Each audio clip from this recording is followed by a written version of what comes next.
شیر اور خرگوش۔ ایک گھنے جنگل میں ایک شیر رہا کرتا تھا۔ وہ تمام جنگل کا بادشاہ تھا، لیکن وہ بادشاہ جیسے پیش نہیں آتا تھا۔ ہر دن بے رحمی سے جنگل کے جانوروں کو کھا جایا کرتا تھا۔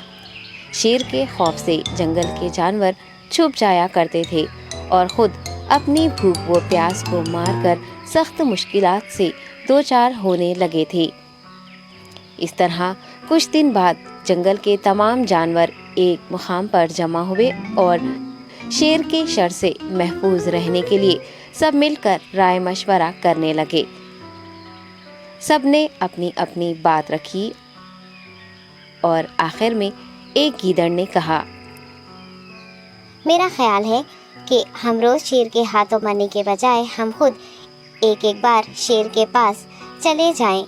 اس طرح روزانہ شیر کسی ایک کو کھا لے گا اور ہم سب اپنی اپنی باری سے چلے جائیں گے اور بلا خوف و ڈر سکون سے زندگی گزاریں گے۔ گیدڑ کے مشورے پہ تمام جانور رضامند ہو گئے۔ ایک بندر نے کہا، ٹھیک ہے، تمہاری بات بالکل درست ہے۔ موت کا خوف کرنے کے بجائے اپنی باری آنے تک ہم اطمینان و سکون کی زندگی گزار سکیں گے۔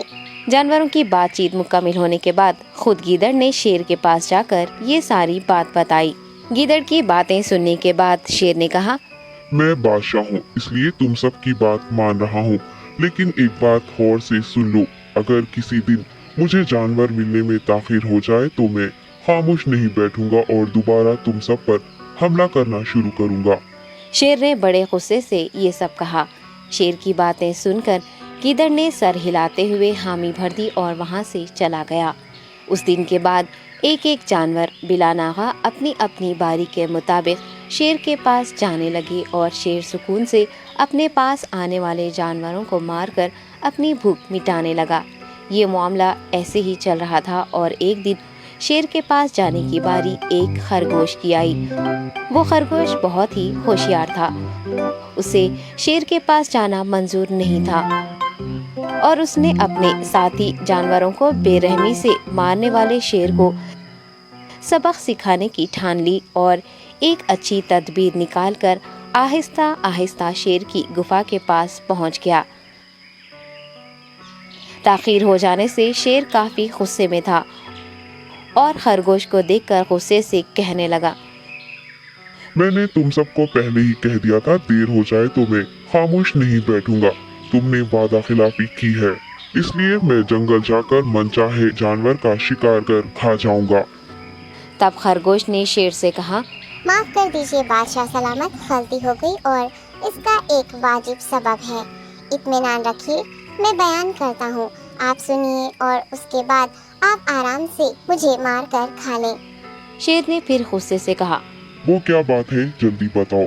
خرگوش نے کہا، بادشاہ سلامت، میں آپ کے پاس آ رہا تھا اور راستے میں مجھے ایک شیر مل گیا اور مجھے مارنے کے لیے آگے بڑھنے لگا۔ میں نے آپ کی بہادری کی بات اس شیر کے سامنے رکھی، لیکن وہ شیر آپ کے بارے میں بہت برا بھلا کہنے لگا۔ یہ سن کر میں نے غصے سے کہا، تم ہمارے جنگل کے نہیں ہو، ہمارے بادشاہ کے بارے میں ایسی باتیں مت کہو۔ یہ سن کر وہ شیر مجھ پر حملہ کرنے کے لیے تیار ہو گیا۔ یہ دیکھ کر میں نے کہا، تم مجھے مارو گے تو ہمارے بادشاہ تمہیں ہرگز نہیں بخشیں گے۔ تب اس شیر نے کہا، تمہارا بادشاہ میرا کیا کر لے گا؟ میں نے کئی ہاتھیوں کو اپنے پنجے سے مار گرایا ہے، تمہارا بادشاہ ہو یا کوئی اور ہو، میرے ہاتھوں بچ نہیں سکتا اور میرے سامنے کوئی ٹک نہیں سکتا، میں اسے ختم کروں گا۔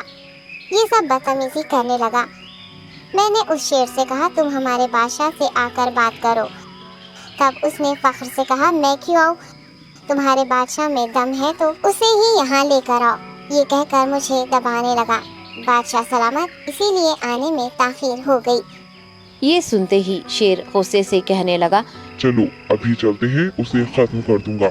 یہ سننے کے بعد خرگوش نے شیر کو جنگل کے درمیان موجود ایک کنویں کے پاس لے گیا۔ خرگوش نے کہا، بادشاہ اس کے اندر دیکھیے، وہ وہاں آپ کا بے صبری سے انتظار کر رہا ہے، آپ اسے اچھا سبق سکھائیے۔ شیر غصے سے فوراً کنویں میں جھانکنے لگا اور زور سے دہاڑنے لگا۔ تب دوسری جانب سے بھی دوسرا شیر دہاڑتا ہوا محسوس ہونے